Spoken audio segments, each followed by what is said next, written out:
ಬಹಳಷ್ಟು. ಯಾಕಂದ್ರೆ ನಾನು ಭಗವದ್ಗೀತಾ ಓದಿದ್ದೀನಿ, ರಾಮಾಯಣ ಓದಿದ್ದೀನಿ, ನಾನು ಎಲ್ರಿಗೂ ಬೆಲೆ ಕೊಡ್ತೀನಿ. ಯಾಕಂದ್ರೆ ಯದಾ ಯದಾದಿ ಧರ್ಮಸ್ಯ ಯದದಿ ಭವತು ಭಾರತ, ಇದು ಅಖಂಡ ಭಾರತ ಕಟ್ಟಿರೋದು. ಈಗ ನಮ್ಮ ಯಂಗ್ಸ್ಟಾರ್ ಪಕ್ಷದಿಂದ ಹಲವಾರು 369 ಕ್ಯಾಂಡಿಡೇಟ್ಸ್ಗಳು ಯುವಕರೇ ನಿಂತಿರೋದು.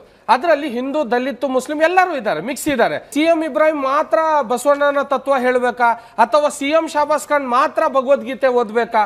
ಈ ಬಾಬಾ ಸಾಹೇಬ್ ಅಂಬೇಡ್ಕರ್ ಅವರು ಕೊಟ್ಟಿರುವಂತ ಸಂವಿಧಾನನ ನಂಬಿ ಓಟ್ ಹಾಕಬೇಕು ಹೊರತು ಆ ಪಕ್ಷ ಈ ಪಕ್ಷ. ನಿಮ್ಮಲ್ಲಿ ನಿಂತಿರುವಂತ ಯುವಕ ಯಾರಾದ್ರೂ, ಒಂದ್ ನಿಮಿಷ, ನಿಮ್ಮಲ್ಲಿ ನಿಂತಿರುವಂತ ಯುವಕಂಗೆ ಪರಿಶೀಲನೆ ಮಾಡಬೇಕು, ಅವ್ನು ಹಿಂದೂನಾ ಮುಸ್ಲಿಂನಾ. ಇನ್ನೊಂದು ಏನ್ ಹೇಳ್ತಾರೆ ಗೊತ್ತಾ, ಇವರು ಬೇರೆ ಪಕ್ಷಗಳ ಬಂದ್ರೆ ಇವರು ಓಟ್ ಹೊಡಿಯಕ್ ಬಂದಿರೋದು ಅಂತಾರೆ. ಇವರು ಕಾಂಗ್ರೆಸ್ ಅವ್ರು ಇವರು ಅಪ್ಪನ ಮನೆಯಿಂದ ಏನಾದ್ರು ಓಟ್ ತಂದಿದ್ರ ಇವರು?